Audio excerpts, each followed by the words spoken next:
মৃত্যুর ফেরেশতা জিবরাইল আলাইহিস সালামকে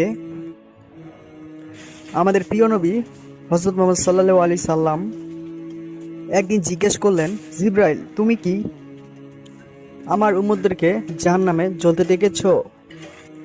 জিবরাইল আলাইহিস সালাম তখন চুপ হয়ে গেলেন, একেবারে নিথর হয়ে গেলেন। কেননা জিবরাইল আলাইহিস সালাম জানতেন তিনি সেই নবী, সেই রাসূল সাল্লাল্লাহু আলাইহি সাল্লাম যিনি মক্কার কাঁটাযুক্ত রাস্তাও চলতে রাজি আছেন। তিনি ইসলাম প্রচারের জন্য মক্কার অলিগলিতে পাথরের ঢিলও খেয়েছেন। যিনি দুনিয়ার সমস্ত মুশকিলের মধ্যেও থাকতে পছন্দ করেছিলেন। এই আখিরি নবী যেদি জাহান্নামে জ্বলতে দেখেছি ওনার উম্মতদের এই কথা শোনে, তাহলে সেটা তিনি কিছুতেই মেনে নিতে পারবেন না। আল্লাহু আকবার। আমার নবী এমন নবী ছিলেন যিনি তার সন্তানদের